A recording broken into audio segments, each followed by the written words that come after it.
Il y a un principe très très important dans le langage des Chachamim, c'est Dvarim Ayotsim Minalev Nirnasim l'élève. Bon, en fait, c'est toute la notion de la communication, elle est marquée là. Les choses qui sortent du cœur, elles rentrent dans le cœur.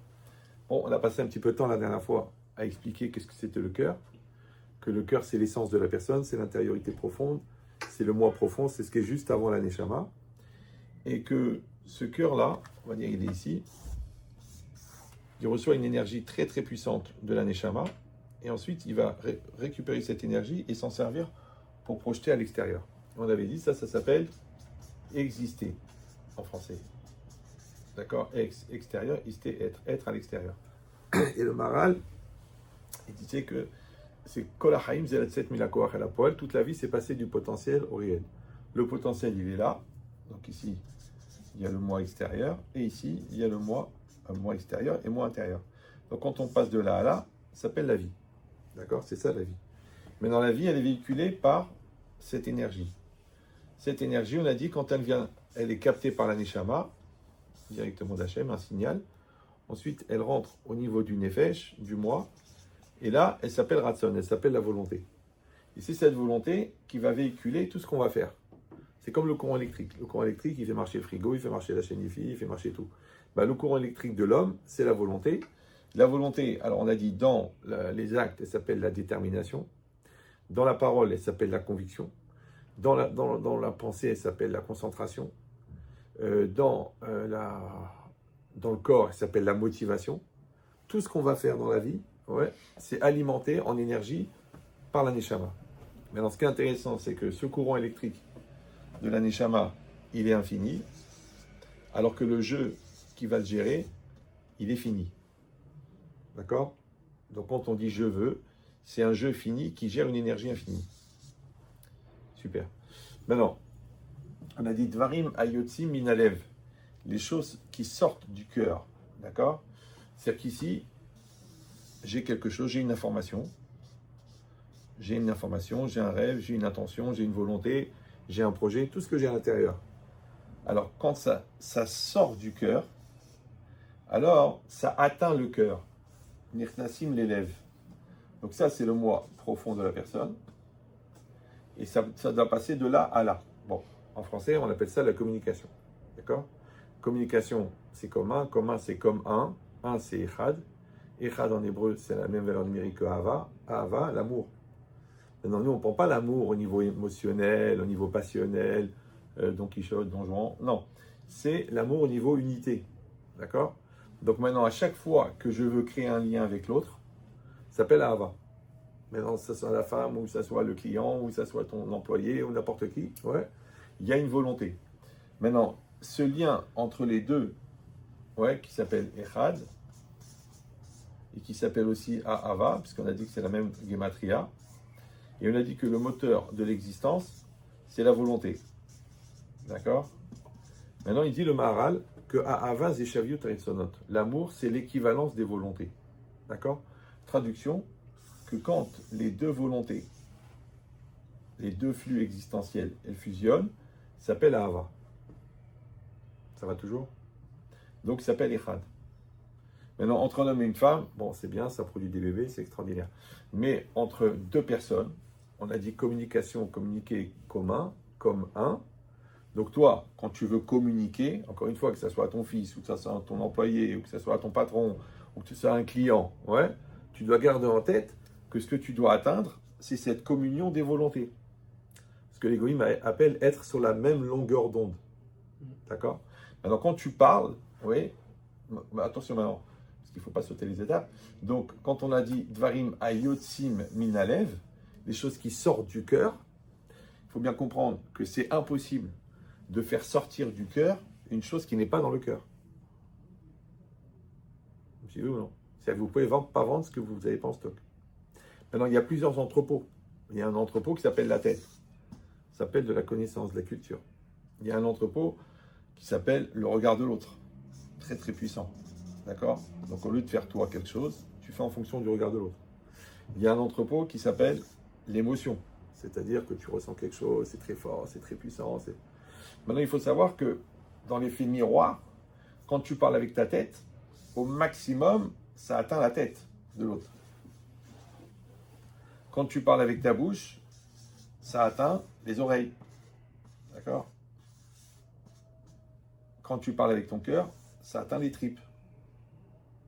Mais nous, on veut le fondement. Ouais. On veut le fondement de la communication. Donc, on veut le fondement de la communion. Il a dit, c'est quoi? C'est Shaviut Aretzonot. Ça veut dire que l'équivalence des volontés, c'est l'expression du lien Wi-Fi là, que tu as réussi. Ça veut dire que toute la logique, c'est de créer une forme de réseau intranet entre toi et la personne. Pourquoi? Parce qu'il y a ce que tu dis et il y a ce que tu veux dire. Très important, d'accord? Maintenant, comme moi je vais parler, d'accord? Je vais parler, 1 heure. Bon. Maintenant, moi, il y a ce que je vais dire et il y a ce que je veux dire. Maintenant, moi, j'espère que vous allez comprendre ce que je veux dire. Mais ce que je veux dire, je ne vais pas le dire. Vous me suivez ou non? Parce que je n'ai pas le temps. Il faudrait une trentaine d'années. Donc, qu'est-ce que je fais, moi? Moi, je crée un lien avec vous. Ce lien, il s'appelle la parole. Et la parole, elle agit comme une espèce de trame. Et la trame, elle crée un point de jonction qui s'appelle la concentration.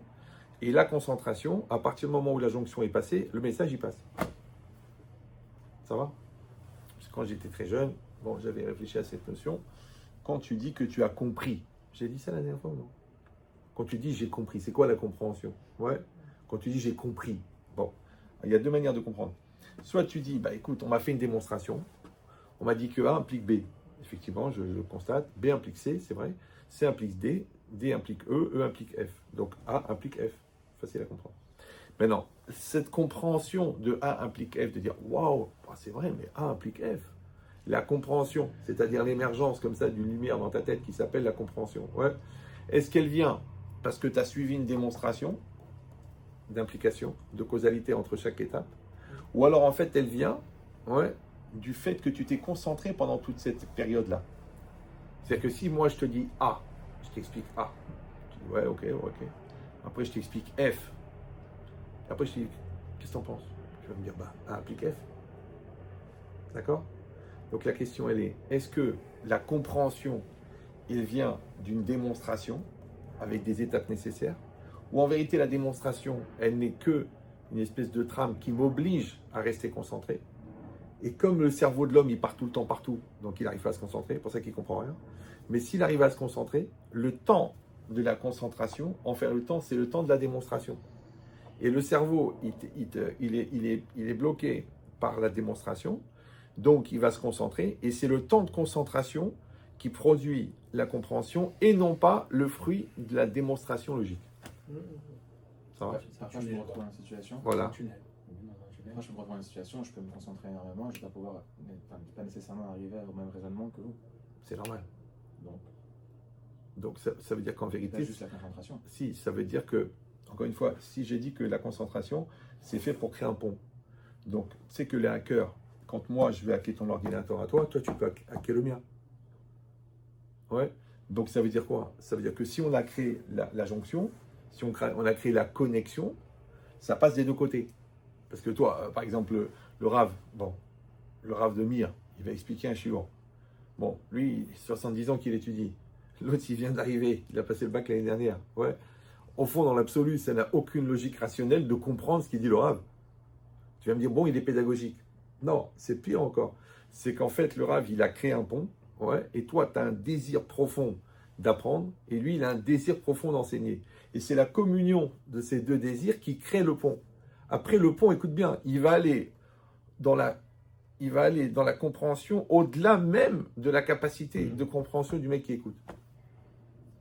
Une fois, justement, j'ai dit un Rav de Mir, mais je crois que c'était Rav Frankel, je ne sais plus. Il est sorti du shiur, et puis il y a quelques élèves qui l'accompagnent, et puis il y en a, il lui pose une question. Ok? Et après, le Rav dit, qu'est-ce que tu as pensé alors? L'élève, il dit, celui qui a posé la question, il dit, j'ai pensé à ça. Et le Rav, il a dit, regardez celui-là, il a mieux compris le shiur que moi. D'accord? Mais l'idée, c'est quoi? En vérité, c'est une logique. C'est que moi, je suis parti de là. Et j'ai fait tout le travail pour arriver là. Mais toi, je t'ai démarré là. Donc c'est facile pour toi de faire ça. Parce que moi, j'ai fait ça. Vous avez compris ou non? Donc ça veut dire que dans la suite logique, si on a fait tout le travail de pédagogie, c'est comme si toi, tu montes l'Everest. Bon, ça prend 3 mois. Après, moi, je te dis, bon, tu sais, la prochaine fois, je vais en hélicoptère. Tu viens avec moi? Ouais. Mais tu arrives là-haut. Au fond, c'est facile de faire les 3 derniers mètres pour la photo. Ouais.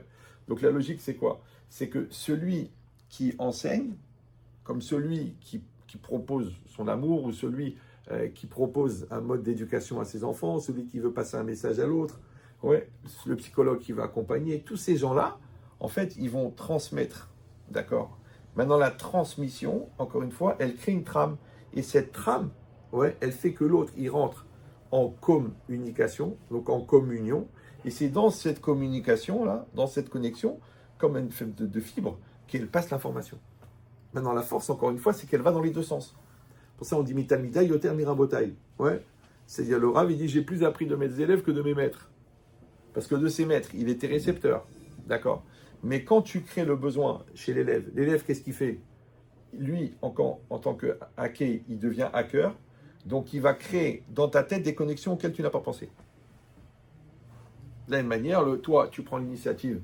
Tu as des bons partenaires de travail, tu as des bons vendeurs ou tu as des bons des collègues. Quand toi, tu suscites chez eux le besoin de développer, eux, en fait, ils développent chez toi.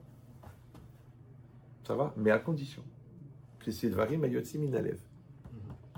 Ça va? Parce que si ça sort de la bouche, tu fais du copier-coller avec des livres de management, ça marche pas. Ouais. Après, tu dis, bon, je fais genre un truc, mon coach de vie m'a appris comment il faut se conduire, comment il faut se tenir, mais c'est pas toi. Ouais. Parce que Arbe Asu, qui est Rabbi Shimon Bar Yochai, Velo al Tavi Adam. Il y en a beaucoup qui ont fait comme Rabbi Shimon Bar Yochai, ça n'a pas marché. Il dit pourquoi ça n'a pas marché? Parce qu'ils ont fait comme. Ouais. Et comme, c'est communication. Non, je rigole. Donc en fait, le problème, il est là. C'est que Dvarim Ayotzi Minalev, les choses qui sortent dans le cœur, d'accord? Avant qu'elles sortent du cœur, il faut d'abord savoir comment est-ce qu'elles sont rentrées dans le cœur. De la même manière que toi, parce qu'on dit par exemple qu'Einstein, il pouvait expliquer à un enfant de 8 ans la relativité. D'accord? Mais quand Einstein il a donné la relativité, il y a 3 personnes dans le monde qui ont compris de quoi il parlait. Pourtant, 3 mathématiciens dans le monde. Pourtant, il y avait des milliers. Alors comment une gosse de 8 ans? Il dit c'est normal, parce que Einstein, lui, il a compris. Donc quand il explique, ouais, la personne, elle reçoit le message digéré de la connaissance. Alors que si je te donne un bouquin, toi, il faut que tu refasses toute la démarche pour atteindre qu'est-ce qu'il voulait l'auteur. Ben, c'est ça la logique du Rav. Ouais, parce qu'on dit que, il dit le Rav Simcha Zissel, que Ikar Pnimiyut divrei Arav, Ena Nishmarin, Ela le Talmid Achafez Beyoter Lishmoa. Je traduis ou... Ouais. L'essentiel de l'intériorité, regarde déjà l'intériorité des paroles du Rav, donc il y a la parole du Rav, il y a l'intériorité et il y a l'essentiel de l'intériorité. On est déjà bien loin dans la profondeur. Ne peuvent être entendus que par un élève qui désire intensément les entendre. D'accord? Donc on voit qu'il y a un désir très très profond du Rav d'enseigner et il y a un désir très très profond du Rav, de l'élève d'apprendre. C'est pour ça que le Rav, il doit être admiré, il doit être respecté, il doit être aimé. Parce que aimer, encore une fois, c'est Ava, Ava c'est Echad. Donc quand l'élève fait un avec l'enseignant, donc il peut recevoir le message. Ben, ça sera pareil, tu veux faire passer un message à ta femme. Ouais. Si au fond tu l'aimes pas, mais pas dans le sens, encore une fois, des émotions, tu veux pas faire un avec elle. Ouais, parce qu'elle m'énerve, elle se passe son truc, et puis elle me saoule, et de toute façon les femmes ne comprennent rien, puis ils disent, ah, regarde. Donc tu fais 2. Comme tu fais 2, il n'y a pas de connexion. Après tu dis, ouais, elle ne m'écoute pas, elle ne tient pas compte de ce que je dis, elle ne s'investit pas, elle ne comprend rien de ce que je veux. Mais bah, il y a 2. 2. Ouais, il faut quand même comprendre que A'ava, on a dit A'ava c'est Echad. Ouais, et Sin A, c'est la haine en français. Ouais. Sonim en hébreu des ennemis, c'est la même, ça ressemble phonétiquement à Shnaim. Donc Shnaim c'est 2. Donc aimer c'est faire 1, haïr c'est faire 2. Maintenant tu n'es pas obligé d'avoir la haine, genre tu crèves, tu t'étouffes, toi et ta race. Ouais. Non, simplement que, écoute, je suis pas d'accord, écoute, t'as ta vision. franchement, ça me saoule, et puis j'ai pas envie, je veux pas me dévoiler. Bon, on dort ensemble, mais on n'arrive pas à parler. Ben, c'est exactement pareil. Si toi, tu as un projet, encore une fois, au niveau professionnel, c'est la même chose. Si moi, je veux faire ils appellent ça l'esprit d'équipe en entreprise. Ouais. Moi, je veux qu'on soit tous ensemble, je veux qu'on fonctionne ensemble, je veux te comprendre, je veux savoir qui tu es, qui tu veux. Ou alors non, je préfère une logique de rivalité entre vous et moi de maîtrise de l'équipe. Comme ça, c'est moi le patron. C'est un choix. Ouais. Mais il faut savoir qu'on n'aura pas, dans les deux cas, il y aura des avantages et des inconvénients. D'accord. Dans le choix de la pression, bah, tu développes l'hypocrisie. Dans les choix de l'union, tu risques la familiarité. Ouais, donc c'est comme un enfant. Si tu es trop cool, il faut rien. Si tu es trop dur, il sclérose. Et après, il dit, ouais, c'est de ta faute, de toute façon, tu m'as jamais aimé. Ouais. Donc cette logique-là, encore une fois, moi je généralise parce que j'ai la chance de ne pas avoir fait de formation professionnelle, mais les yesodot, c'est toujours les mêmes. On change les mots, mais l'esprit, c'est ça. La lettre, elle change, mais l'esprit, il est là. Donc à partir du moment où on veut faire sortir quelque chose du cœur, ouais, on a bien compris que ce n'est pas possible si la chose n'est pas rentrée dans le cœur. C'est bon? Maintenant, comment on appelle une chose qui est rentrée dans le cœur? En hébreu, on l'appelle Machashava. Ça, j'avais parlé de ça non plus? Non plus? Machashava, en général, on traduit pensée. Voilà. Donc, sauf Maasé, mais Machashava Techila. La fin de l'acte est dans la pensée au départ. D'accord? Bon, la phrase elle-même, elle est un peu débile. Parce que quand la fin de l'acte est dans la pensée au départ. Donc, ça veut dire quoi? Ça veut dire qu'il y a toujours la théorie avant la pratique. Bon, c'est pas possible que Ravel Kabatz, qui était un des plus grands Mekoubalim, il a écrit un truc aussi simple. Genre, tu rentres dans la piscine, t'es mouillé. Ouais. Non. Donc, parce que le mot Machashava, il vient du verbe larchov, qui veut dire penser, mais il vient surtout du mot chashuv, qui veut dire important. Très, très important de comprendre ça. Ça, avec ça, vous faites la moitié de votre vie. Ouais. Parce que le mot important, ça veut dire quoi? C'est est-ce que ta pensée, c'est ce que tu penses, c'est-à-dire l'activité neuronale entre tes deux oreilles, ou la pensée, c'est ce que tu penses. Vous sentez la différence? Ouais. Par exemple, quelqu'un, je lui dis, moi je sais qu'il frappe sa femme. Alors je lui dis, tu aimes ta femme? Il dit, bien sûr. Tu le penses? Oui. Tu le penses vraiment? Oui. Comment tu fais pour la frapper? Oh, il y en a qui vont dire c'est une façon de l'aimer, il y en a qui vont dire bon, chez les Marocains c'est une misva. Non, en vérité, ouais, la personne, écoute bien, ouais, on avait expliqué ça la dernière fois. Donc la personne, elle fait des choses. Normalement, elle fait ce qu'elle dit. Elle dit ce qu'elle pense. Mais plus profondément, elle pense ce qu'elle pense. Donc la question, elle est, est-ce que tu penses ce que tu penses? Par exemple, tu penses que c'est pas bien de regarder des images pas jolies. D'ailleurs, tu dis à ton fils, mon fils tourne la tête, il y a des choses pas jolies. Mais toi, perso, tu regardes des vidéos un peu bizarres. Donc, en fait, tu ne penses pas ce que tu penses. Ouais, mais c'est des terrains. Bon, tu ne penses pas ce que tu penses, pas grave. Tu penses que l'honnêteté, c'est fondamental, ça amène à bracha et tout, mais tu voles toute la journée au téléphone. Tu dis, oui, mais la parnassa, c'est différent. D'accord? Donc, tu es un voleur avec une kippa. Ouais. Après, je te dirais qui c'est qui t'a fait porter le chapeau. Donc, tu les incites tous à tomber dans le panneau. Enfin, c'est une grande famille. Mais l'idée, c'est ça. C'est que si toi, tu fais ce que tu dis, bon, on dit en français, tu es un homme de parole. Si toi, tu dis ce que tu penses, bon, ça veut dire que tu es honnête et cohérent. Mais si tu penses ce que tu penses, ça veut dire que ta pensée, elle s'appelle Hashuva. Ça ne veut pas dire que tu penses ce que tu veux. Ça fait partie, mais la volonté, on a dit que c'est le véhicule. C'était pas au cours de la dernière fois, toi. Allez, je vais refaire 164 heures de Chassidut en une demi-heure. Donc, on a dit la volonté, c'est une énergie qui vient de l'âme. D'accord? Maintenant, cette volonté, elle véhicule tout. Dedans, dans cette volonté, j'ai la possibilité de mettre une orientation, ça s'appelle la Bechira, le libre arbitre, et je peux mettre une connotation. Et c'est ça ce que tu dis, la connaissance. En fait, c'est de l'énergie pure. Ouais. Maintenant, je mets de la haine. Ça fait de la haine à l'infini. Ouais. Donc, quand je dis ce que je veux, il faut faire attention, c'est que tu ne vas pas définir la volonté, tu vas définir l'orientation de la volonté. Ouais. Tu vas définir la connotation. Est-ce que dedans, tu vas mettre de la Torah ou tu vas mettre de la Avera? Est-ce que tu vas mettre de l'obsession? Est-ce que tu vas mettre de la réflexion? Est-ce que tu vas mettre de la clarté? Est-ce que tu vas mettre du flou? Ouais. Ça, c'est la connotation. Donc, même quand tu dis ce que tu veux, il faut que tu traduises exactement à quel niveau tu parles. Ouais. Est-ce que tu parles du véhicule de l'existence qui s'appelle la volonté, ou est-ce que tu parles de ce qu'il y a dans le véhicule qui s'appelle ton choix personnel? C'est ça. Voilà. C'est ça. Voilà. Maintenant, encore une fois, ça s'appelle ta pensée. Quand tu penses, ouais, quand tu dis oui, je pense vraiment. Le Ramban, il appelle ça mahashava hazaka, une pensée forte. Par exemple, il y a un phénomène extraordinaire. Bon, ça, vous le décomptez, hein. On prendra dans les temps de rattrapage après le match. Ouais. C'est que, vous savez, tous les ans, on dit qu'à Rosh Hashanah, par le Srout, le mérite de la Kedat Yitzhak. Yitzhak qui s'est sacrifié, Avraham, il l'a sacrifié. Bon, la Akedah, Kol HaKavod, Kol HaKavod. Bon, on dit même les centres de Yitzhak sont sur l'autel, sur le Mizbeach. Ok, mais le problème, c'est que nous, on sait que ça n'a pas eu lieu. C'est tout courant. Au dernier moment, le bon Dieu, il a dit stop. Bon, donc si ça n'a pas eu lieu, on ne peut pas avoir le srout, le mérite de l'acte de Avraham et de Yitzhak qui n'a pas eu lieu. C'est une question, ça?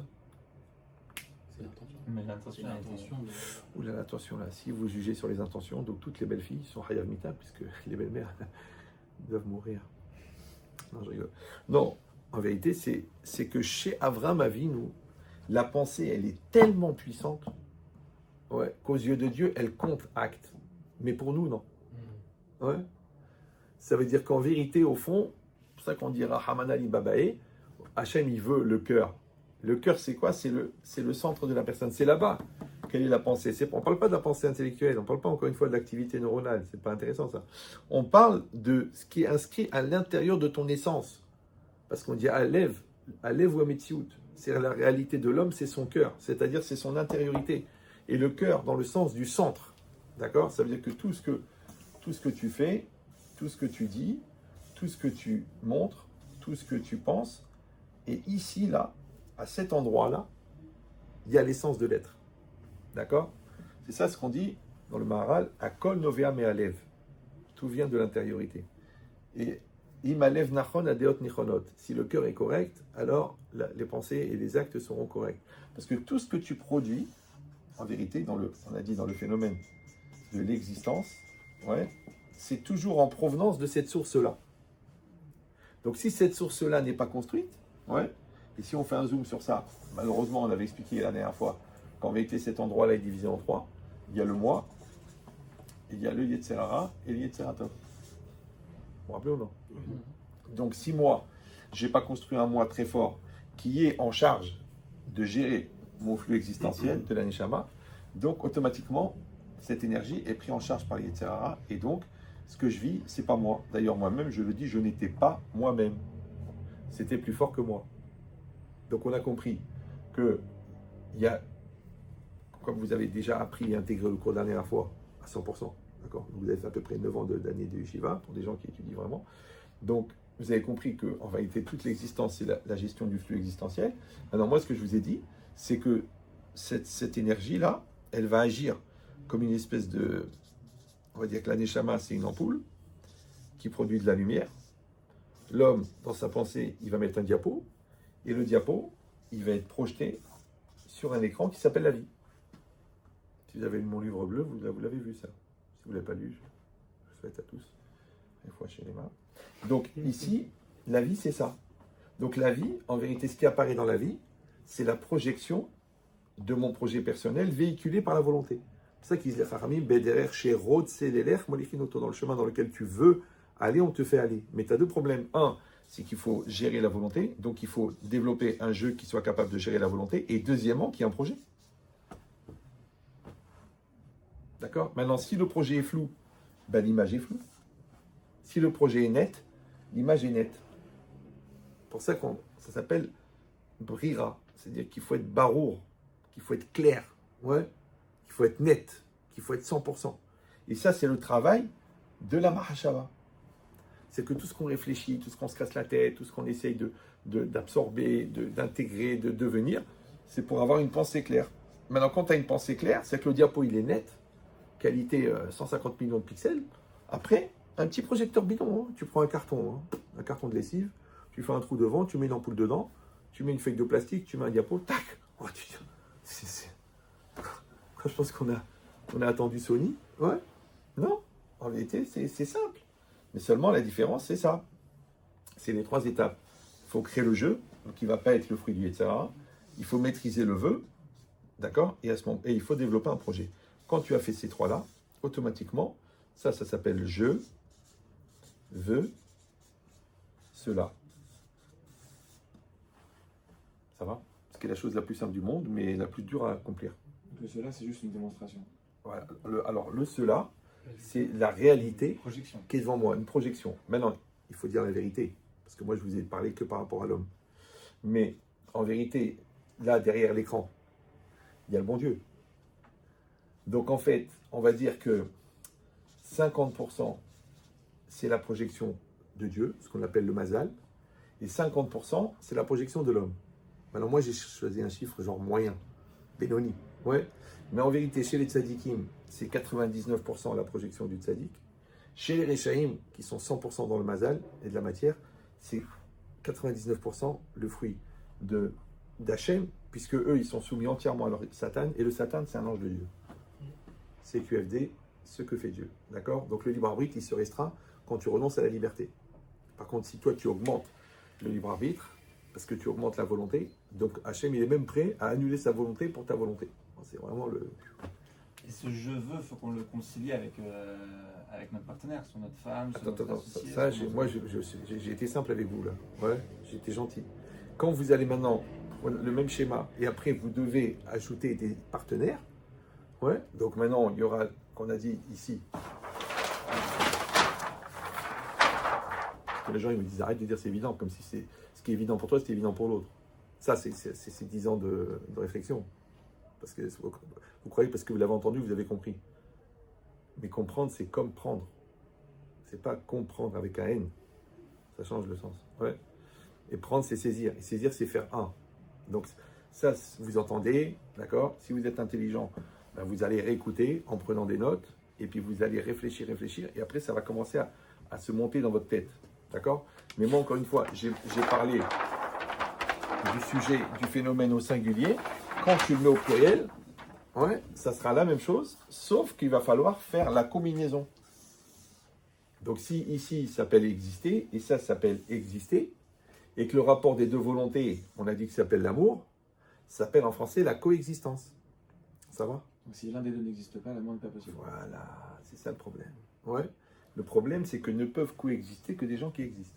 Et moi, je ne suis pas spécialiste du Shalom Bayit, j'ai à peu près 35 000 couples, ouais. Je peux vous dire que 99% des problèmes de couple, c'est des problèmes personnels qui dégénèrent. Sur l'autre, il a l'orgueil, la lourdeur, la bêtise. Elle a des complexes, elle est mal dans sa peau, elle est grosse. Ouais. Et ça empêche le moi. Parce que comme la personne n'existe pas, tu ne peux pas coexister avec quelqu'un qui n'existe pas. Donc la chorma, c'est de créer le pont existentiel.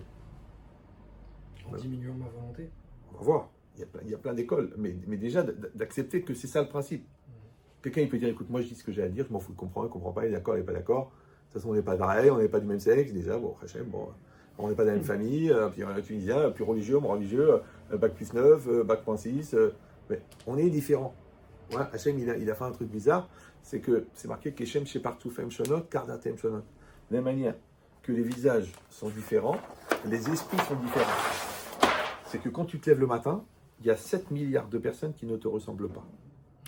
Ouais, tu peux me dire comment la Torah elle a pu dire Ve'afta l'ereach hakamora. Si Ahava c'est pas j'aime, si Ahava c'est un. Donc Ve'afta ça veut dire tu feras un. Mais comment je vais faire un? On n'a rien à voir. On ne fonctionne pas pareil. Je vous donne un secret. Pour qu'il n'engage que moi, au pire j'ai raison. Que c'est vrai que les goûts, les couleurs, le corps, l'origine, les nerfs, les stress, la pizza, la daf, la pkaïla, beaucoup de choix fondamentaux de la vie, d'accord? Qui créent des conflits parce que justement il y a des différences. J'adore quand les gens me disent, vous savez, Ramin Chetri, je vous appelle parce que j'ai eu des différends avec ma femme. Je dis, bah, c'est normal, vous avez des différends parce que vous êtes différents. Il dit, oui, mais vous comprenez, ça me crée des contrariétés. Mais contrariétés, ça vient de contraire. Ça va? Maintenant, il y a deux manières de faire. Si, encore une fois, tu as un rapport superficiel, comme j'ai dit, tu parles avec ta bouche, l'autre, elle attend avec les oreilles. Tu as un rapport intellectuel, ensemble, on essaie de vivre une aventure culturelle intense, philosophique, émotionnelle, compréhension. Bon, donc ça parle à la tête. Mais le secret, et c'est ce que je fais moi depuis 35 ans, donc je vous parle de mon expérience, c'est que si tu vas chercher la longueur d'onde de l'essentialité, ouais, tu vas chercher très très loin chez toi. Et c'est ça de Mayot Siminalev, ouais. Que tu parles à un religieux ou à un pas religieux, que tu parles à un juif, que tu parles à un goy, ouais. À partir du moment où tu sais aller chercher tout au fond de toi et que tu maintiens non pas la chaîne du froid, mais la chaîne de la sincérité et de la spontanéité, Nichnas l'élève. T'as compris ou non? Même si la personne en face n'existe pas? Bah, c'est-à-dire que il faut il faut trouver la clé pour que ça puisse rentrer. Encore une fois, ça va être une clé émotionnelle, une clé intellectuelle. Une fois, j'ai fait un cours, je crois que j'avais dit ça, un monsieur très très grosse tête, genre il est agrégé de philo et gestionnaire de 94 hôtels. Il est un ashkénaze comme ça, bien assimilé, pratiquement debout millé. Il m'a dit, je ne suis pas d'accord avec vous, mais je sais que vous avez raison. C'est limite schizophrène. Ouais, mais c'est pas grave. Ça veut dire que le mec, il a été touché. D'ailleurs, il a dit à son élève, il a dit, ton rabbin, il est dangereux. D'accord? Donc ça veut dire qu'il a été touché, mais son Yetzara, il est tellement fort qu'il n'arrive pas à la remise en cause. Or, la remise en cause, c'est la mise en cause. Et la mise en cause, c'est de se mettre à la place de la cause. Ça va? Et la cause, c'est l'intérieur du cœur. C'est-à-dire cet endroit-là, là, du moi profond. Et le moi profond, c'est l'endroit où tu mets ce qui est rachouf pour toi. Et c'est ce que tu es censé penser. C'est bon? C'est pour ça que je le dis toujours. Les enfants, ils n'écoutent pas ce que tu dis. Ils écoutent ce que tu penses. Ça va? Maintenant, si toi, tu ne dis pas ce que tu penses, l'enfant, il n'entend rien. Ça, j'ai dit, tu dis à l'enfant, je sais pas, révise la Mishnah. Mais toi, tu n'en as rien à treuf. Mais comme tu payes 500 € par mois, tu dis, écoute, mon fils, révise. Mais toi, tu n'étudies jamais. Donc, comme tu t'en fous, ce que tu es, c'est quelqu'un qui n'étudie pas. Et ce que tu demandes, c'est que lui, il étudie. Donc, comme tu ne penses pas ce que tu penses, donc lui, ça ne l'intéresse pas. Alors que tu vois des gens qui étaient amaharesques complets, des ignorants total, mais qui avaient un kavod de la Torah incroyable, qui n'ont jamais ouvert un livre de leur vie. Ouais. Mais ils avaient un kavod pour la Torah, un amour de la Torah. Ils ont des enfants qui sont Talmidei Chachamim, Dayanim. Donc ils ont réussi à transmettre l'amour de la Torah, bien qu'ils n'existaient pas au niveau Torah, parce qu'ils avaient cette intensité. Donc en vérité, c'est ça qu'il faut rechercher. Il faut rechercher l'intensité existentielle. Alors ça s'appelle la sincérité, la spontanéité, la vérité, le fait d'être bien dans sa peau, d'être en équilibre et tout ça. Et puis au fond, de savoir qu'est-ce que tu veux. Qu'est-ce que tu veux? Ouais. Tu dis, bon, je voudrais que le client, il achète. Bon, mais le client, il a besoin d'être en sécurité. Maintenant, quand il a un sentiment que tu veux l'utiliser, parce que tu n'arrives pas de penser à la marge, tu n'arrives pas de penser à l'argent que tu vas gagner, donc lui, il ne sent pas que tu es là pour lui. Donc il n'est pas en sécurité, donc il dit, je vais réfléchir. Du coup, il ne signe pas. D'accord, mais si toi, tu dis, tu sais quoi, c'est vrai, il y a un produit et tout ça, mais moi, je veux créer une relation avec toi. Ouais. Maintenant que ce soit de te vendre la chemise, et je vais me couper en 4 pour te trouver la bonne chemise avec la bonne couleur. Je vais trouver la jupe qui vous amincit, madame. C'est parce que c'est mon bonheur, parce que c'est l'anniversaire de votre fils et je veux que vous soyez la plus belle de toutes. Ouais. Donc, tu as créé ce lien. Après, ça sera pareil. Maintenant, tu vas prendre un produit à un client. D'accord, mais toi, tu cherches l'intérêt de sa boîte, pas l'intérêt de la tienne. Ouais. Ça s'appelle une prestation de service. Donc, je vais vous donner le meilleur. On va tous se mettre pour que vous ayez le meilleur chiffre d'affaires. Toute l'équipe va travailler pour vous faire le référencement. Ouais. Donc, comme on est à 100% pour la personne, elle est en confiance. Quand elle est en confiance, elle signe. Donc, mais encore une fois, il faut que ça vienne, on l'a dit, ça vienne de très loin ici, pour que ça aille très loin chez l'autre. D'accord? Et comment ça s'appelle en français? Confiance. Alors, confiance, en latin, c'est avec, fiance, la foi. Ouais, avec foi. Et on rappelle que la foi, c'est, en français, c'est la capacité de s'investir dans ce qui ne se voit pas. Donc, il y a ce que tu vois, et il y a ce que tu crois. D'accord? Maintenant, dans la vie, il y a toute la partie que tu vois, donc qui apparaît, et celle-là, tu as un lien avec l'œil, et il y a une partie que tu ne vois pas. L'avenir, tu ne le vois pas. Le potentiel du client, tu ne le vois pas. L'avenir de l'enfant, tu ne le vois pas. L'avenir de ton couple, tu ne le vois pas. Alors, la Torah, elle te définit la relation. Avec ce que tu vois, bah, tu vas avoir les yeux bien ouverts. Très important, cartésien, logique, d'accord, analytique. Mais par contre, sur ce que tu ne vois pas, tu es obligé d'avoir la Emouna. Parce que tout ça, ça fait partie d'un seul élément. D'accord? Ton couple, il a une réalité, il a un avenir. Maintenant, on a remarqué, les goïms le disent aussi, que les réalistes sont pessimistes, les idéalistes sont optimistes. Ma réaliste, c'est que tu vois, tu t'attaches qu'à cette partie-là. Ouais. Idéaliste, c'est que ton idéal, il te permet d'investir dans ce que tu ne vois pas. Donc nous, on appelle ça la foi, eux, ils appellent ça l'idéal. D'accord? Croire en soi et confiance en soi, c'est rien à voir. Alors, je t'explique l'idée. C'est que, bon, parce qu'on joue sur les mots, mais quelle différence entre croire en quelque chose qui est extérieur à toi ou croire au mec qui est en toi? Parce qu'il y a deux jeux. Il y a ah, mais c'est le cours de la semaine dernière. Dans le Pirkei Avot, Anili. Ouais. Donc, il y a le jeu et il y a un deuxième jeu. Maintenant, c'est ce jeu-là qui a confiance dans ce jeu-là, c'est le jeu adulte qui s'occupe du jeu enfant pour que le jeu enfant devienne un jeu adulte. Donc, de toute façon, il y aura une logique de confiance en soi. Maintenant, on appelle ça la maîtrise de soi, on appelle ça l'estime de soi, la valorisation personnelle, mais ça ne change rien, que tu es toujours en lien avec un potentiel. Maintenant, si aujourd'hui, tu ne crois pas à toi demain, ouais, donc encore une fois, tu vas l'appeler la confiance en soi, tu vas l'appeler la foi, ça ne change rien. Les mots, c'est rien. De la même manière, tu crois dans l'enfant. Tu dis oui, mais je comprends, il y a eu un problème à l'accouchement et tout. L'école, elle te dit, vous savez, il est peut-être un peu. Tu dis, bon, quoi, autiste? Bon, Einstein était autiste jusqu'à 8 ans. L'autre, les trois quarts des génies, c'est des Asperger. Alors quoi? Alors, tu vas le mettre dans un truc d'handicapé parce qu'il a un mode de concentration qui est différent des enfants normaux qui n'arrivent pas à faire plus d'une chose à la fois. Mais lui, il arrive à faire 9 choses à la fois, il a la tête claire.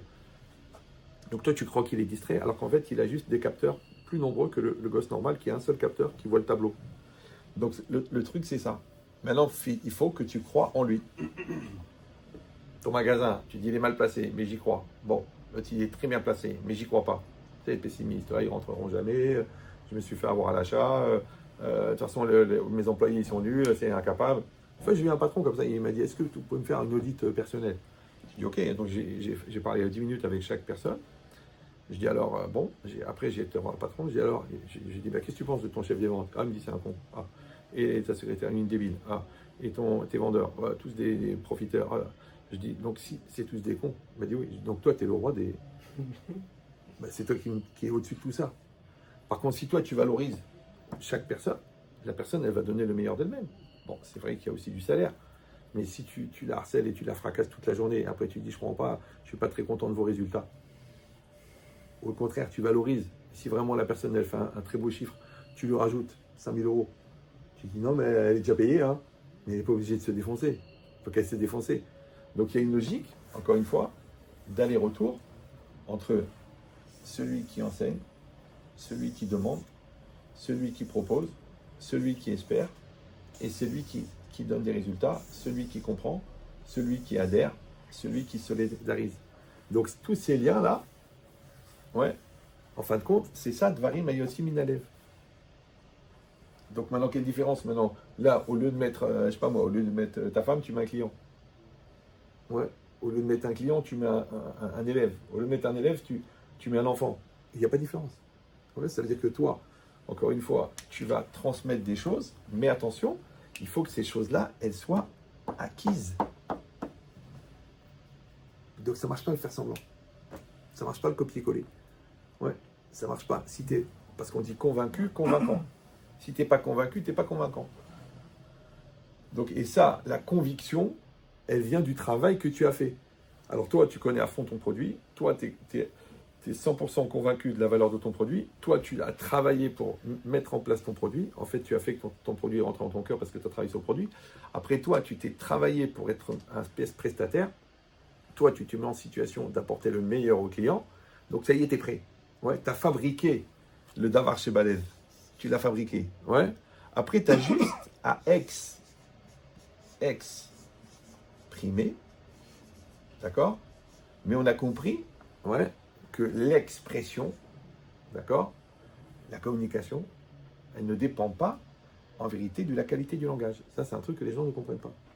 Comment il s'appelait ce grand joueur de poker qui a écrit le discours de la méthode? Descartes. Descartes en jeu. D'accord? Non, il ne faisait pas de poker. Mais une fois, je me suis amusé comme ça, j'ai fait une conférence sur la communication. Bon, il y avait l'ancien patron de Sage, c'est les logiciels. Il m'a dit, vous êtes un malade mental. Je dis, mais pourquoi? Il m'a dit, je viens de revenir de Californie, j'ai passé 15 jours, j'ai payé 18 000 $. Vous avez tout résumé en 1 heure, et gratuit en plus. T'es écœuré, le mec. Mais l'idée, c'est ça. C'est qu'ils ont calculé que 83% de la communication ne dépend pas du message émis. Mais attends, les idées, l'ordre, la transition, le rythme, la parole, le gestuel, ça c'est 7%. 7%. Quand on écrit, c'est complètement différent. Dans tous les domaines. En vérité, c'est pareil, parce qu'encore une fois, le moyen d'expression, ça c'est la trame. Mais l'expression, c'est la connotation que tu as mis dans une volonté qui émerge de toi. Par exemple, moi, avant de parler, d'accord? Moi, je fais quoi à peu près tous les jours? Bon, ça fait 35 ans. Donc je dis, je veux parler du respect de soi, ou je veux parler de la lumière, ou je veux parler de Rabbi Shimon Bar Yochai. Ça, c'est ce que je veux parler. Après, maintenant, comment ça va sortir? J'en sais rien. Voilà, j'ai écrit une feuille là, j'arrive même pas à la regarder. Moi, elle est trop loin, j'ai acheté un pupitre exprès pour, mais ouais. Donc en réalité, ça vient comme ça vient. Ouais. Et en plus que quand tu te mets dans une logique où tu dis, je ne vais pas dire ce que je dois dire, je vais dire ce que les gens doivent entendre. Donc la logique de la réciprocité du hacker, ouais, c'est vous qui faites le cours, c'est pas moi. Sentez la... Ouais. C'est pour ça que les gens à la fin, ils disent, écoutez, j'avais une série de questions, mais vous avez répondu à tout. Je dis, je sais pas, j'ai choisi le thème en rentrant dans la salle, donc je peux pas te dire que j'ai prémédité le crime. Mais la logique, c'est ça.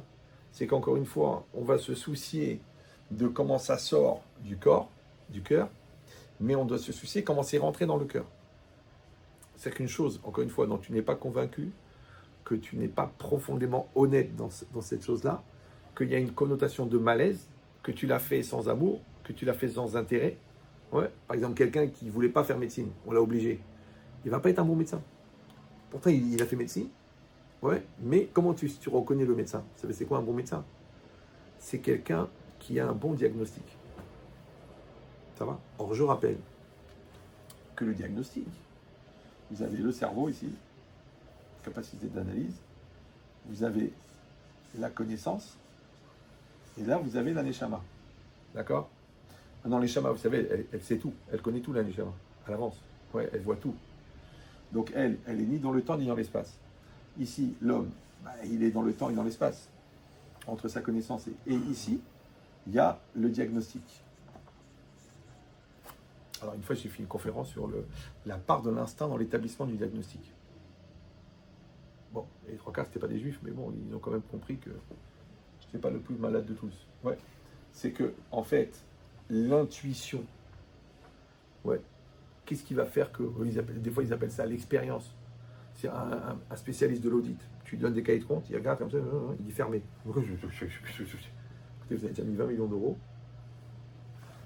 Il regarde une courbe, il comprend tout. Ouais, il comprend tout. D'accord. L'autre, c'est pareil, il voit la personne, il dit écoutez, il est jaune quand même, il doit manger des carottes. Non, c'est le foie, il est en phase 4. C'est son métier. D'accord. Toi, tu vois un niveau d'égoïsme incroyable, un niveau de manque de solidarité, un niveau d'égocentrisme. Et tu dis écoutez, vous ne pouvez pas divorcer. Ah bon, pourquoi? Vous n'êtes pas marié. Ça vient avec l'expérience. À force de voir des couples et de parler avec des gens et tout, si ça n'a même pas commencé, vous voulez finir quoi? D'abord, vous vous mariez, vous faites tout le travail de mariage, et vous mariez, vous mélangez, vous fusionnez, et si ça ne marche pas, parce qu'un con passive, d'accord? Donc à ce moment-là, on fera le get, d'accord? Même un get rapide, si vous voulez, un jet. D'ailleurs, ça se fait très facilement aujourd'hui, ça s'appelle easy get. Donc, dans cette logique-là, d'accord, qu'est-ce qui s'est passé? Eh bien, il y a un signal, encore une fois, qui vient d'Hachem. Il l'envoie dans la neshama. La neshama, elle produit cette énergie. Si la personne a la modestie de s'effacer devant le problème du malade, elle va avoir une intuition directement de la neshama qui va lui donner le diagnostic. Ça va? Tu dis oui, mais là, c'est compliqué parce qu'il y a le moi. Donc pour être un grand chirurgien, il faut de la gava, il faut de l'orgueil, tu es obligé, parce que comme tu tiens la vie et la mort, tu es obligé de te la péter. D'accord? Mais d'un autre côté, l'orgueil, il empêche la perception du diagnostic puisque tu empêches le signal divin.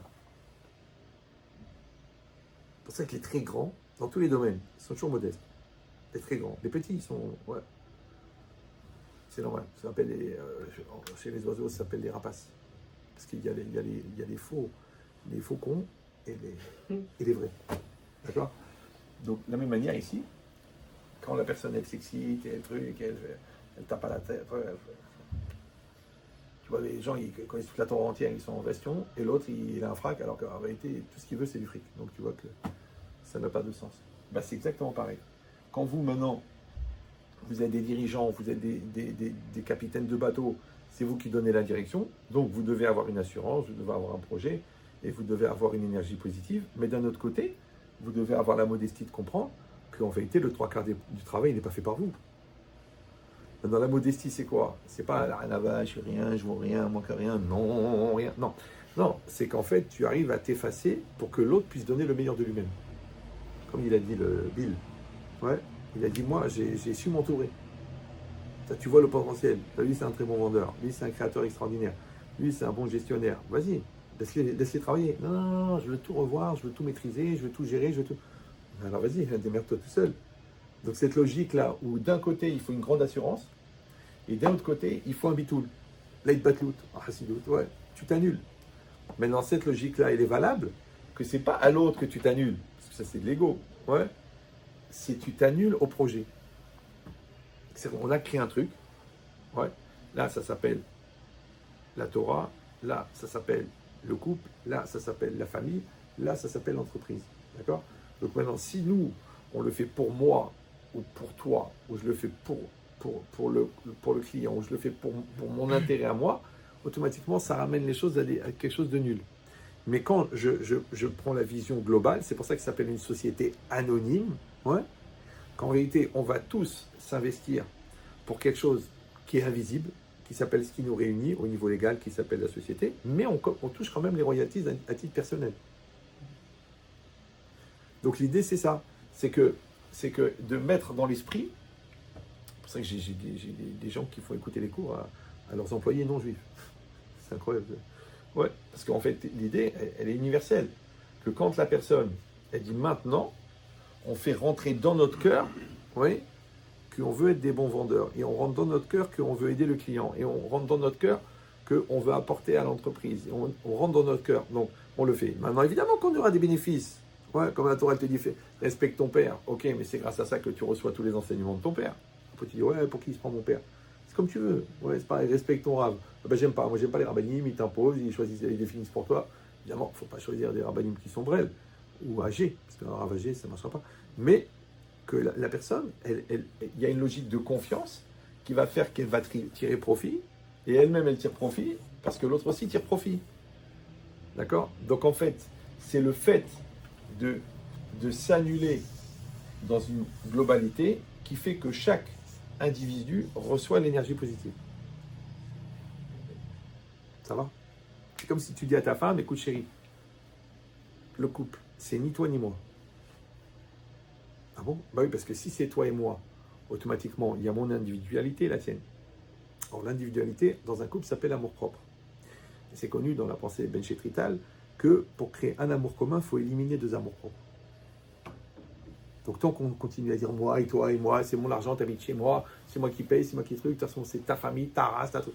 Donc tant qu'on est dans le moi et toi, ça ne marche pas. Il faut être dans le nous. Mais le nous, c'est la communion. C'est pour ça qu'il y a toujours les Ashkenazim, nous. Ouais. Mais l'idée, c'est ça. C'est qu'on crée le nous. De la même manière, il y a toi et il y a Dieu. Ah, il y a mes intérêts, de l'autre côté, il y a les tefilines, de l'autre côté, il y a le limoud adroit, de l'autre côté, il y a le Shabbat, il sort tard. Ça, parce que tu regardes le moi.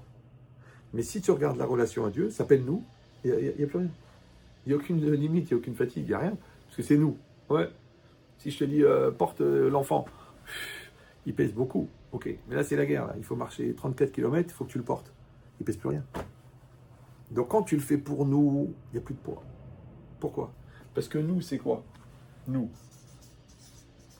On a dit qu'un homme, il est défini par sa volonté. Donc là, il y a volonté. Bon. Donc là, il y a la volonté qui porte le corps. Parce que ça s'appelle Haï Noset Atzmo.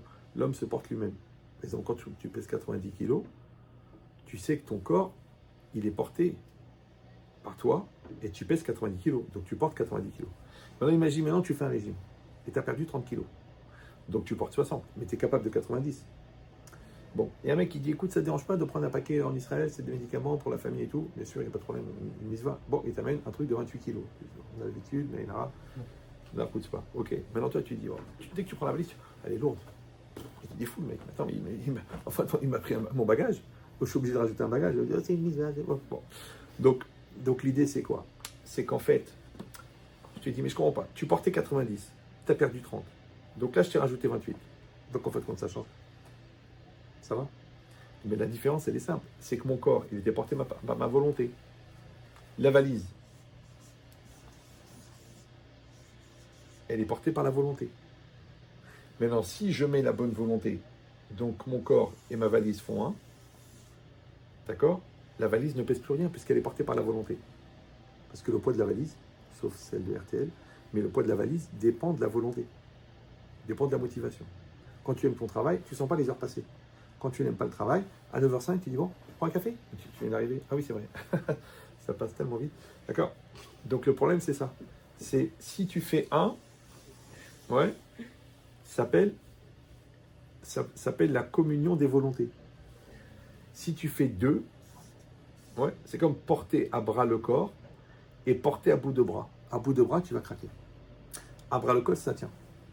Quand tu accroches un meuble parce que les lois physiques, en fait, elles obéissent aux mêmes lois que les lois spirituelles et les lois psychologiques. Donc quand tu accroches un meuble de cuisine, c'est un phénomène. Ouais. Tu as un meuble, bon, il pèse quand même, je sais pas, 15 kilos. Tu rajoutes encore dedans 50 kilos d'assiette, il pèse très lourd. Avec quoi il tient? Deux vis. Une là, une là. Tu dis, attends, je vais mettre des équerres, c'est pas la peine. Pourquoi? Il faut écouter bien. Parce qu'il dit, Kola, Olam, Machalim, le monde entier, ce ne sont que des exemples. Donc en vérité, quand tu as un mur et que tu mets le meuble, tu mets deux vis. Mais toute l'adhérence qui est là, elle porte le meuble. Ça va? Alors que si toi, parce que la gravité, elle va reporter le meuble contre le mur. Mais si tu mets ce même meuble au plafond, tu as intérêt à mettre beaucoup de vis. Hein. Parce que tout le poids du meuble, il est entraîné par la gravité. Ça va? Donc c'est exactement pareil. Si toi et la valise, vous êtes liés, ça s'appelle à bras le corps. Ouais. Tu prends le problème à bras le corps. Donc en vérité, la volonté qui te porte, tu la transfères aussi dans le corps, dans l'objet. Donc maintenant l'objet, il fait un avec toi. Comme il fait un avec un, il ne pèse plus rien. Ça s'appelle en français la solidarité. Quand les dons s'investissent dans le même projet, le projet ne pèse plus rien. Parce que la solidarité. Ouais. Donc, par contre, si on fait chacun pour soi, automatiquement, on porte. Toujours, je donne le même exemple. Si moi, je prends une valise de 80 kg et je la porte, je porte combien? 80 kg. Si on la porte à deux, bon, on se met chacun d'un côté, on tire. Donc, quand on porte la valise de 80 kg à deux, on porte combien chacun? 80 kg ou 40? Oui, non, oui, non. Ça dépend de l'application de chacun. C'est ça. Ouais, il fait semblant de porter. Non, en vérité, c'est qu'on ne porte plus rien. Parce que quand tu sens la solidarité de l'autre, la valise n'a plus de poids. C'est pour ça que quand on crée dans un groupe un esprit de solidarité, quand on trouve le point de jonction du nous, maintenant encore une fois, que ce soit la famille, que ce soit le couple, ou que ce soit l'entreprise, à partir du moment où on a créé le nous, donc il y a une volonté commune, automatiquement. Maintenant, la volonté commune, elle se fait au détriment de l'intérêt personnel. Quand les gens font les calculs, ouais, je comprends, ils gagnent une fois une mise que je gagne, mais d'un autre côté, on travaille les 2-8 heures. Je dis oui, mais ok, mais lui, il fait 1,5 million de chiffre d'affaires, toi, tu ranges les trombones. Ouais. Tout ça, ça veut dire qu'il va falloir créer des ponts de conciliation pour que comme dans un corps, il y a la tête qui décide, il y a le cœur qui ressent, il y a les bras qui portent, il y a les pieds qui puent, mais ils font tous partie d'un même corps. Donc on dit en français faire corps. Ouais. Maintenant, encore une fois, faire corps, l'outil de la fabrication de cette coordination, elle vient de la première phrase. Que Dvarim ayotsim minalev nirnasim l'élève. Ça veut dire que moi, je suis intéressé, encore une fois, au-delà du discours, au-delà du travail, au-delà c'est comme si on dit on a chacun son bureau, mais on travaille tous dans le même sens. Parce qu'on a dit tout à l'heure, im alev nachon adeot nechonot. Ouais, si le cœur est correct, alors les déot, les pensées, les actions, les décisions sont nechonot. Maintenant, nachon en hébreu, ça veut dire vrai, ça veut dire correct. C'est nachon, c'est le nachon. Mais la racine, c'est ça. Et ça en hébreu, c'est kivun. D'accord? Mais c'est aussi la racine de kavana. Maintenant, c'est intéressant parce que kivun, en hébreu, c'est direction. Mais kavana, c'est intention. C'est bon? Alors, intention au niveau d'une personne, mais au niveau d'un phénomène ou d'un mot, ça s'appelle signification. Ma kavana, quelle est la kavana? C'est-à-dire quelle est la signification. C'est normal, parce qu'en français aussi, le mot sens, qui veut dire direction, c'est le même mot que le mot sens, qui veut dire signification. Donc je donne le secret. Si chacun de tes actes a un sens, automatiquement ta vie a un sens. C'est bon? Donc quand ton acte n'a pas de sens, tu dis mais pourquoi tu as fait ça? Ben écoute, je sais pas, c'est passé, c'est venu, j'arrive pas à réfléchir, bon c'était plus fort que moi, les mots sont sortis tout seuls, ça m'a échappé, c'est pas ce que je voulais dire, c'est pas ce que je ressens, ça n'a pas de sens. On dit en français, t'es insensé. D'accord? Maintenant, comme c'est insensé dans le sens où ça n'a pas de sens, donc automatiquement ta vie n'a pas de sens. Tu comprends pas, tu dis que tu l'aimes, tu la trompes, à ta maîtresse, tu dis que tu feras la vie avec elle, mais toi tu dis que tu adores la fille, mais tu veux pas la présenter à tes parents, c'est insensé ton histoire. Donc il n'y a pas de direction. Là c'est exactement pareil. Étant donné que chacun dans un groupe il a des sens différents, en fait la mise en communion, c'est d'aller tous dans le même sens. Et ça on a besoin au niveau horizontal et au niveau vertical. Donc au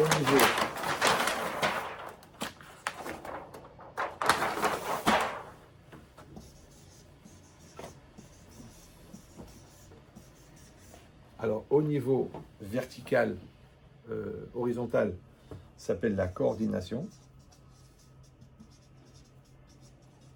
la solidarité. D'accord? Mais d'un autre côté, au niveau horizontal, c'est-à-dire qu'on va tous dans la même direction. Alors qu'en vérité, on pourrait un par là, l'autre par là, l'autre par là. Après, on dit, ouais, il n'y a pas de coordination, chacun il fait ce qu'il veut, personne ne tient compte de l'autre. Bon. Donc vous avez compris, c'est horizontal, vertical, comme dans la prière. La prière, pour que ça soit une prière avec Tzibour, on doit tous prier dans le même sens, tous vers Dieu. Mais à part ça, il a dit le Harizal, on a rajouté dans l'Ektoret, Ve'aftal eracha kamocha, tu aimeras ton prochain. Ouais. Et avant, on a dit que c'est Echad. Ça veut dire qu'on doit tous faire un, les uns avec les autres. Sinon, ça ne s'appelle pas une fila Betsibour. La Gemara, elle donne l'exemple dans Psachim. Elle dit, s'il y a un bateau qui coule, et il y a 100 marins, et le bateau il est en train de couler, et les 100 ils sont en train de prier, à partir de 10, c'est une fila Betsibour. C'est une prière en communauté. S'ils sont 100 à prier, est-ce que ça s'appelle une prière en communauté? Non. La Gemara dit non, parce que chacun est pris pour lui. Pourvu qu'il crève les 99, si, comme ça les requins ils ont plus faim. Et de l'autre côté, il reste une seule planche. Donc c'est moi qui vais l'avoir. Il y a une seule bouée.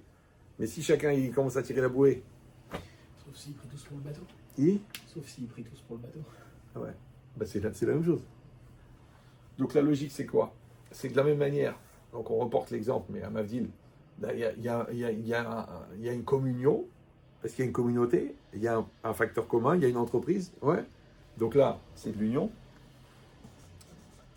Donc, on va tous dans le but. Moi, je dis le but, c'est la satisfaction du client. Ouais. Et en même temps, ça fait des bénéfices. Ou le contraire, tu dis non, ce qui compte, c'est de déchirer le client. Et alors, ça fait des peines de prison. tous les choix sont possibles. Bon, mais d'un autre côté, il faut qu'il y ait aussi la communion ensemble. Maintenant, celui-là, là, le manutentionnaire, il fait les cartons. Et celui-là, le responsable du développement marketing, il fait un autre boulot. Mais d'un autre côté, c'est comme dans un corps. Dans un corps, chacun a un rôle. Encore une fois, ceux-là, c'est les bras. Ceux-là, c'est les décideurs. Ceux-là, c'est eux qui ont le ressenti de la boîte. Ceux-là, c'est eux qui ont la émouna de la boîte, ils voient loin. Ceux-là, c'est les piliers, les valeurs de la boîte qui font tenir la boîte sur le long terme. Donc chacun a un rôle.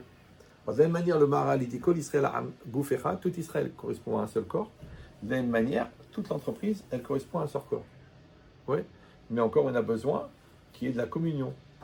C'est pour ça qu'ils font des réunions, c'est pour ça qu'ils font de la coordination, c'est pour ça qu'ils partent en week-end ensemble, où ils font une équipe de foot de tous les cadres, parce qu'on veut qu'il y ait un esprit d'équipe. Ouais, ou non. Je vais jouer, je prêche le vrai, le faux, je monte les uns contre les autres, il faut diviser pour mieux régner. C'est un esprit. Maintenant, la Gemara, elle dit que En Keli Marzik Shalom Bracha Kemo Shalom. Amara Shimon Ben Khalafta. Il n'y a pas un Keli Marzik Bracha Kemo Shalom. Il n'y a pas un ustensile qui peut retenir la bénédiction mieux que la paix. Et la paix, on l'a expliqué la dernière fois, que Shalom, ça veut dire la paix, mais Shalem, ça veut dire entier. D'accord? Entier, c'est le contraire de incomplet. Et incomplet, en hébreu, c'est chasser. Et le Yetzer Hara,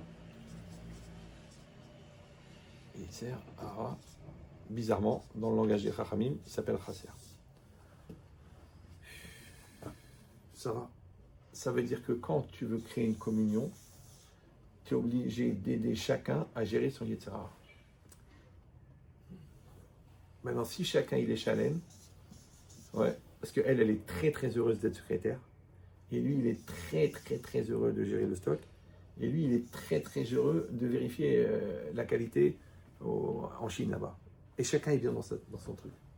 Et à part ça, moi je t'ai dit que je suis content de ce que tu fais, je suis content de ce que tu fais, toi tu es content, truc, et toi tu es reconnaissant envers la secrétaire qui prend les rendez-vous comme il faut, et toi tu es reconnaissant envers l'ingénieur qui met au point. Quand il y a cette logique-là, d'harmonie, alors il y a la bracha. Ça va? Maintenant, on peut faire de la bracha artificielle aussi. D'accord? C'est-à-dire que tu mets tous les mécanismes et ça fonctionne. Ok. Mais il n'y a pas l'esprit. Tu as un taux de suicide, tu as des angoisses, tu as des malaises, tu as des peurs. Il n'y a pas de problème, c'est normal. C'était 1h30. Bon, enfin, vous avez compris. Moi, j'ai pas fait ce qui est marqué sur la feuille, mais c'est pas très grave. Je prends un pupitre qui s'allume. J'arrive à lire ce qui est marqué. Voilà. Est-ce que vous avez des questions? Oui.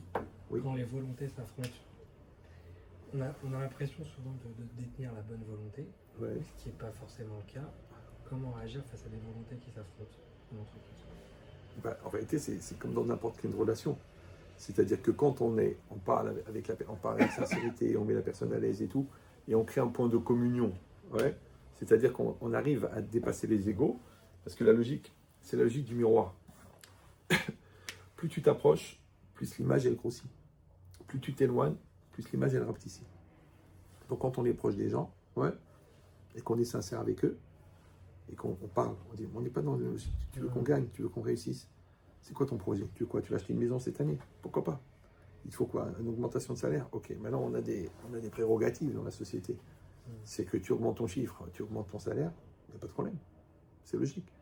Après, si la personne dit non, mais tu comprends, elle se cache derrière le légal, elle te fait du shalom bayit en prud'homme et tout ça, tu dis, bah alors, t'es pas dans l'esprit de communion. C'est pas ton projet aujourd'hui de faire de la communion, donc c'est un mauvais esprit. Donc à la limite, tu vas plus nous freiner. Tu sais, c'est les deux fous qui sont sur le tandem, vous connaissez ça? Il y a deux fous sur un tandem, c'est en Corse en été, il fait 45 degrés, ils pédalent comme des fous pour arriver en haut de la pente. Puis en haut, il s'effondre, les deux fous, ils s'effondrent de fatigue. Et puis le premier, il dit heureusement que j'ai pédalé, sinon on ne serait jamais arrivé en haut. Le deuxième, il dit heureusement que j'ai freiné, sinon on serait redescendu. Maintenant, tous les systèmes, il y en a toujours qui pédalent, toujours qui freinent. Dans la communauté, il y a un petit groupe qui font évoluer la communauté, il y a un petit groupe qui font tout pour qu'ils deviennent réformistes et si Dieu veut, goy, ouais. Et il y a une masse qui suit. C'est comme ça. Ben, dans une entreprise, des fois, tu as 3 vendeurs qui font tout le chiffre, et tous les autres, il y a pour qu'ils se prennent. Mais va faire du chiffre. Oui, c'est comme ça.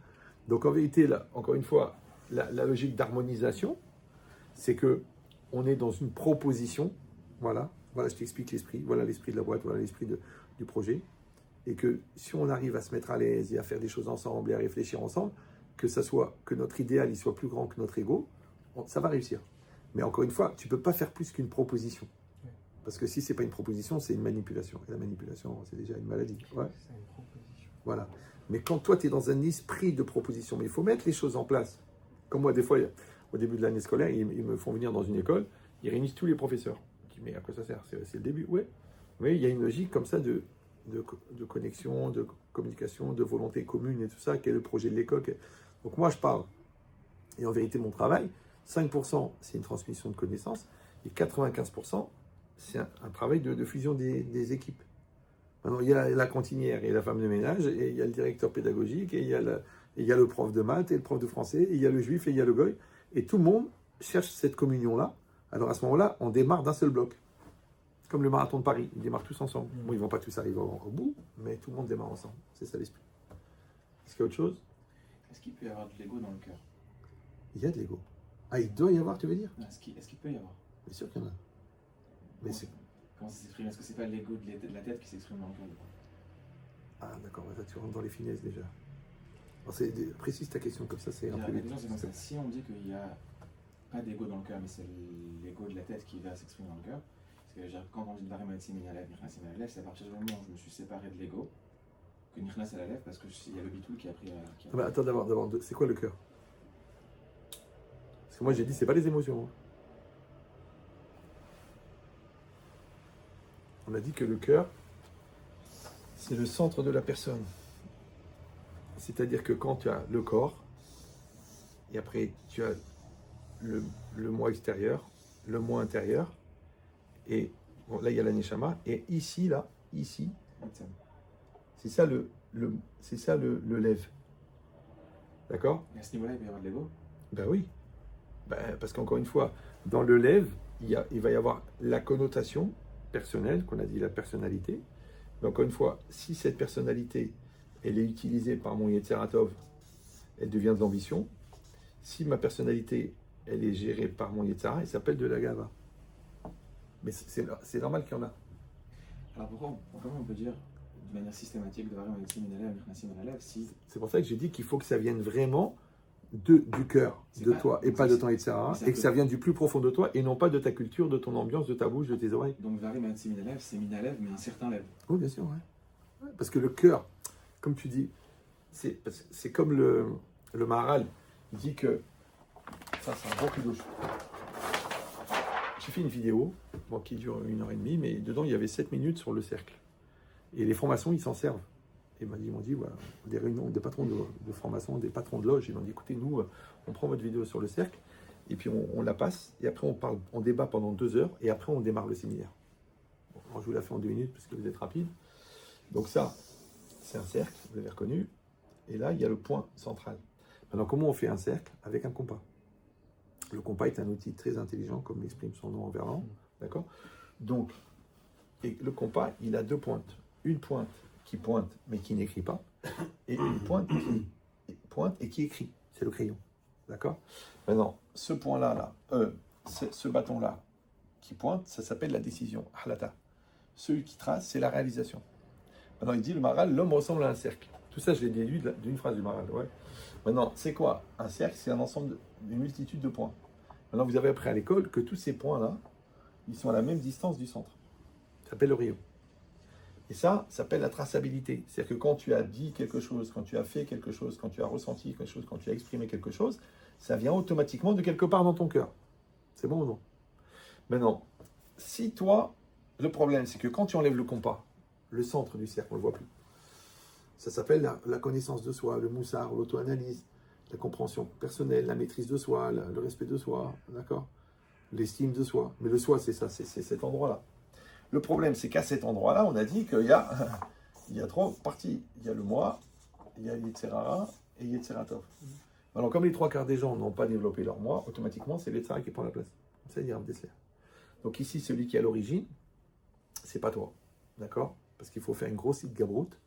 Il faut travailler, il faut se maîtriser, il faut se connaître, il faut lutter contre l'Yetzara, la tentation, le regard de l'autre, enfin tout le travail de ça, qui fait que quand tu vas vouloir quelque chose, que tu vas penser quelque chose, que tu vas dire quelque chose, que tu vas faire quelque chose, il y aura une linéarité. Si tu ne l'as pas fait, d'accord, et c'est ça le lève, d'accord, c'est pour ça que j'ai dit Dvarim ayotzi minalev, ça veut dire qu'il sort de ton intime conviction, de la racine de ton moi, du plus profond qui est en toi, d'accord. Donc évidemment que dedans il y a aussi de l'ego, mais encore une fois, l'ego à ce niveau-là, il va être utilisé par ton Satan ou par ton positif, d'accord, comme dans tout. Voilà, j'ai dit si ça, de ce côté-là, s'appelle de l'ambition, de ce côté-là, ça s'appelle de l'orgueil. Bon, de ce côté-là, ça s'appelle de la détermination, de ce côté-là, ça s'appelle de la psychorigidité et de l'entêtement. Oui, c'est-à-dire qu'en vérité, toutes les midotes, elles vont déterminer la trajectoire. Alors, si je n'ai pas fait ce travail de construction personnelle, donc on dit je n'existe pas, parce que je n'arrive pas à être à l'extérieur, ça, Eshaïm, Bechayim, Nikraïm, Metim, donc automatiquement, il n'y a pas de ce lien-là. Parce que, ici on a dit il y a le moi profond, ici il y a le moi extérieur, et moi, je dois être moi-même. Ça s'appelle Toho Kebaru, ton être intérieur. Si je ne l'ai pas fait, automatiquement, je ne vis pas ma vie. C'est pour ça qu'à 40 ans, ils font des burn-out, parce qu'ils disent je n'ai jamais été moi-même. Ouais, j'ai fait médecine parce que mon père il m'a dit que c'était bien, je l'ai épousé celle-là parce qu'elle a insisté, on a fait des bébés parce que c'est une maladie cyclique, on habite dans le 15e parce que c'est pas loin du boulot, je suis en costard parce que je suis ingénieur, sinon moi j'aurais voulu être en slip sur la plage. Donc le mec en fin de compte il dit j'ai pas vécu ma vie. Alors t'as vécu quoi alors? J'ai pris conscience, j'ai ouvert les yeux. Donc tu étais dans le coma jusqu'à maintenant. Ouais. Comment on peut être dans le coma pendant 40 ans? C'est ça le burn-out. Oui, encore une fois, pourquoi? Parce qu'il n'y a pas eu ce travail de construction du moi et de tenir le compas. C'est moi qui tiens la pointe là. C'est ça Gvora, Gibor, c'est ça. Gever adulte.